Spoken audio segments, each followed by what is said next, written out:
Good morning students and welcome back to the next session of our subject EVS 1.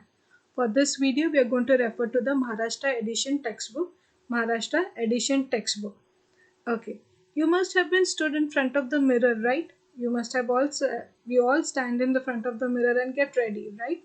Okay. There are some parts of your body that you can see in front of the mirror, right? Your face you can see, your hands that are working you can see, the eyes that are moving around to look, yeah. So you can see all these. But there are some body parts which are inside our body and are still continuously doing our work which is going on inside our body. Okay, so we are going to study today lesson number 11, a look inside the body, part 1. A look inside the body, part 1. Okay, so we are going to learn about how these bodies have internal organs, what is internal organs, how it functions, how each internal organ is functioning, right? What are external organs, what are sensory organs. We'll be having a recap of that. Okay, so let's begin. Okay, so there's a question for your students. So which part of our body do we use for the following? So there are few actions that are given to you. You have to tell me which part of the body do you use. The first one. So what do you use? Seeing. Which part of the body do you use? Yes, you use eyes. You can see, right? With the help of the eyes you can see. Walking. Yes, you use your legs to walk. Then for hearing, yes, you use your ears to hear. And writing, your hand. You can use your hand to write. So the part of the body that you used was for seeing eyes, walking legs, hearing ears, and writing hands. Right? Yes, the part of the body which is doing some or the other kind of function, then that is called a organ. What it is called? Organ. So the part of the body that is used to perform a certain function is called an organ. Like our legs are used for walking. So leg is an organ. Why? Because it is doing the function of walking. Okay, so that is a body part, it's an organ and it is doing a certain function, that is walking. The next is ears. What is what you do? You listen, you hear, right? So ear is an organ. Why? Because it is doing the function of listening, hearing. Okay, so body is the part of the body that is used to perform a certain function is called an organ. Like eyes are used for seeing, so eye is also an organ, right? Yes. So now what are external organs? External organ, students, can you give us some example? What is meant by external organ, which you have learnt in the lower classes? That an external organ which you can see, which is outside, okay, which you can see, which can be seen easily. That's an external organ. So organs on the outside of a body are called external organs. Organs on the outside of the body are called what? External organs, and they can be easily seen. They can be easily seen. For example, your ear, nose, hands and legs. Okay, so these are the organs which you can easily see and they are outside of the body. So they are called what? External organs. Then what are sensory organs? Okay, which body parts are called sensory organs and why they are called? Okay, so what is sensory organs? The organs that makes you aware of the things which is around you. Okay, the situation what is going around you. It has different senses. Okay, so that is called sensory organs. Okay, so organs that makes us aware of the situation around us are called sensory organs. And what are the parts of the body that are called sensory organs? Eyes. With the help of the eyes you can see, you are aware that what is going around. With the ears you listen, and that's how you get aware of the situation what is going on. Then with nose you smell, you get that smell, no bad smell, good smell, yet that beautiful smell. If your parents have put up a perfume or something when they're going for a party, you get that smell and you get to know that daddy or mommy is going for a party out there, right? Then tongue, mommy prepares delicious foods, right? She has different varieties of food that is there. But we all do nakras, na? We want only different, always burgers and pizzas. But what mommy cooks a tasty food that you don't want, yeah. So, for joke, okay. The tasty food, so the tongue helps you to taste and makes you aware of the different food items out there. Okay, then the last is skin. The skin, okay, a mosquito bites you and then it pricks, na, and then what happens? You find that irritation and itching out there, right? So that is what the skin is making you aware that a mosquito has bitten you. Okay, so that's how you're aware of the situation. So organs that makes us aware of the situation around us are called sensory organs. Okay, so students, if you have been in front of the mirror and you're breathing, okay, I want you all to go into front of the mirror and just check out when you're breathing, does your chest expand? So why is it happening that the chest is expanding when you breathe in, when you inhale? When you exhale, the chest doesn't expand, it moves back. Okay, why it is happening? That expand, contract, why it is happening? Or the doctor, if you are not well, the doctor will go to visit. So what does the doctor does first? The doctor will put the finger on your wrist and check your pulse, right? Which you can also feel. If you can put a hand there, you can feel that pulse. You can feel that throbbing out there. Okay. So what is causing this throbbing? Why it is happening so? Do you know? Can you tell me? Yes, because there are some internal organs. There are some organs inside our body which are doing all these functions, which are doing some functions, and they are called what? Internal organs. What they are called? Internal organs. Okay, now we all, our body has many different tasks to do, right? And every part of the body which is assigned has different work to do. Like your hands are used for writing purpose, legs for walking. Okay, if hands are not there, then it becomes difficult to write. If your legs, then it becomes difficult to walk, right? So only those body parts are used for doing that specific task. So we have many different tasks to do, so we use certain specific parts of the body to do them. So we use certain specific parts of the body to do these tasks. Okay, so organs that are situated inside. So what is internal organs? The organs that are situated inside our body, inside our body are called internal organs, and we cannot see them from outside. We cannot see them from outside. You can see in the picture what I've given you is the organs which are inside your body. Can you see it from outside? No, it's not. You cannot see them because it is covered with bones, the muscles, then the skin. It's all covered up. Okay, that's why you cannot see them. But they are inside our body. Okay, and therefore they are called what? Internal organs, and they cannot be seen from outside. So as I told you earlier, okay, that we have some body functions which are inside. So they are called internal organs which you cannot see from outside, and they are continuously doing some or the other work. Okay, so most of the organs which are inside, they're continuously keeping on doing some work. Okay, so many functions of the bodies goes on inside the body. Okay, so a network of blood vessels is spread throughout the body. This is the network of the blood vessels is spread throughout your body. From the heart it is to the brain, then to your hands, to your legs, yes, to your abdomen, everywhere it is spread out. Okay, so these veins are spread out. So what is happening here? The blood flows continuously through them. Okay, the blood flows through them continuously. Okay, the blood is flowing continuously. Now also I'm giving you the lecture, you are listening to me, the blood is still flowing in the veins. Okay, the work is going on. Okay, the air that you are breathing in now is also carried to the part of the body through this blood. Okay, the food that you are eating which is got digested is carried from this blood to the other parts of the body for that energy. Okay, so how is this function carried out? It's because of the internal organs. Okay, so these functions are carried out by the different organs called internal organs. So in our body these functions are going on. Okay, it's happening now also when you're watching to the video. I'm giving you the lecture out here. It's happening in my body, it's happening in your body, the function is taking place. Okay, and how is it? Because of the internal organs which are there. Now, can you see this picture, students? Yes. What do you see? In the first jar, there is biscuits which are half, okay, and there is some space in between, right? So what they did it, they turned that jar upside down. While turning the jar upside down, the biscuits which are there, it came to the bottom of the side, okay. And when it was coming, there are few biscuits which broke. The few biscuits which broke. Why is it so? Yes, it is because there was a space in between. If the jar was full of biscuits and you would have turned it, I don't think so any biscuit would have broken out there. But now there was space, so when it turned, it broke. Okay, so there was space. That's why it's happened. So it is moving because has space, so it has moved also. So it was at the bottom. When you turned it upside down, the jar, the packets, biscuits which are there, it moved. Okay, in the process of moving, it broke. Okay, so that means it was very delicate, right? Now, in the second picture, if you could see, there's a biscuit packet. Okay, they did the same thing. They moved it like jar up, down. Okay, and they twisted. When they opened the packet, they couldn't see. They saw all the biscuits and on their place, not moved, not broken. Okay, why? What is the reason for it? Because there was no space for that to move.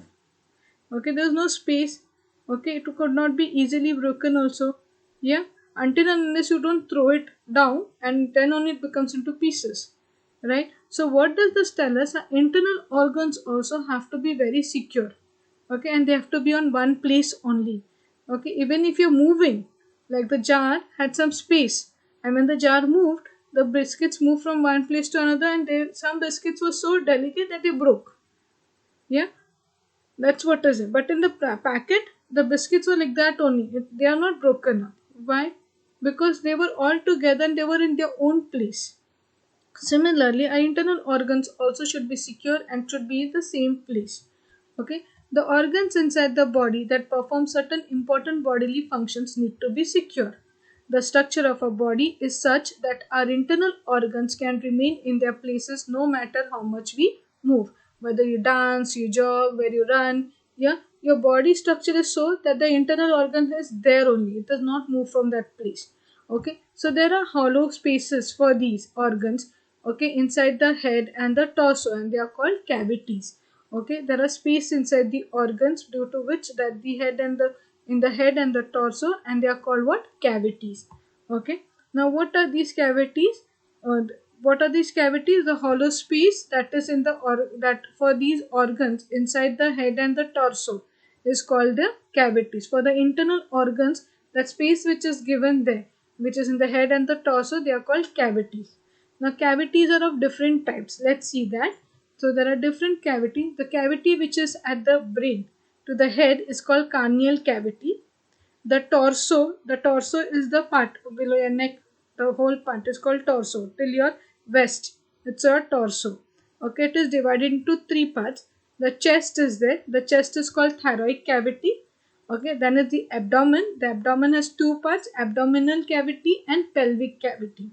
Okay, so the cavity inside the head is called the cranial cavity. The cavity in the torso has three parts. The cavity in the chest is called the thyroid cavity. The cavity inside the abdomen has two parts. They are the abdominal cavity and the pelvic cavity. Okay, so you have to remember this. Head is cranial cavity, chest thyroid cavity, abdomen is abdominal and pelvic cavity. Okay. So students, we have seen the cavities, and all the internal organs are located in these cavities only, so that they cannot move from their place. Okay. So even if you're doing any kind of actions, they do not move from their place. Okay. Now here is an example. Okay. Now this man here in the picture, this man is filling the water from the tap into a drum. Now you know a drum is so heavy. Okay, to carry it back and to carry it back after filling the water, it will become very heavy. So it's not possible. So the drum is some distance away from the tap. So it is away from the tap, and he has to fill the water. He cannot like drag it and take it to the tap or do it something because it's very heavy. Still the water from the tap is flowing into the drum. Why is this so? If you can see, the water is flowing. Why it is so? Because he has attached a pipe to it. He has attached the one end of the pipe to the mouth of the tap, and the other end he's put it into the drum. He just puts on the tap and the water starts flowing from the pipe to the drum. Yes. Similarly, the food that we eat is also transferred through a pipe, and it's going to the stomach, and that is called esophagus. What it is called? Esophagus. Okay, so the picture alongside shows you two internal organs. Here the picture there which shows you two internal organs, that is mouth and the stomach. Now you all know that stomach is in the abdomen, so it is in which cavity? Abdominal cavity. Okay, now there is a tube. This tube, if you could see, which is coming from the chest. It's from the chest. The chest is which cavity? Thyroid cavity. Which cavity it is? Thyroid cavity, which helps the food from the mouth to be transported to the stomach, which helps the food from the mouth to transport to the stomach. And this pipe is called what? Esophagus. What it is called? Esophagus. Okay. So the picture alongside shows two internal organs, the mouth and the stomach. These organs help in digestion of food. The stomach is situated in the abdominal cavity. There's a tube in the thyroid cavity to transport food from the mouth to the stomach. It is called esophagus or the gullet. Okay, so the food from the mouth is transported to the stomach with the help of this pipe that is called esophagus, which is in the thyroid cavity, and stomach is in the abdominal cavity. Now, how is this taking place? First, what we do is we put the food in the mouth. So we use our mouth to eat our food. So your mummy served you, you have taken it, you have put the food in the mouth. Then what the second thing you do when you put the food in the mouth? So the tongue that is there, it tells you the taste out there of the food, whether it is bitter, sour, sweet, spicy. Yes, so it tells you the taste, and that's how you tell mummy like how it has become. Like no, it's so delicious and all. Yes, so the tongue tells you the taste. Then what you do? Then you start chewing the food. No option. Even if you like, you don't like, you have to eat the food. So you start chewing the food with your teeth. Okay. When you're chewing your food, there is a saliva. There's the saliva. What you say, it starts mixing with the food. Okay. It starts mixing with the food. For example, if you have noticed that your mummy, when she's preparing chutney to apply on the bread, you must have observed her. She's every time when she takes it out, she puts little water and she starts grinding it again.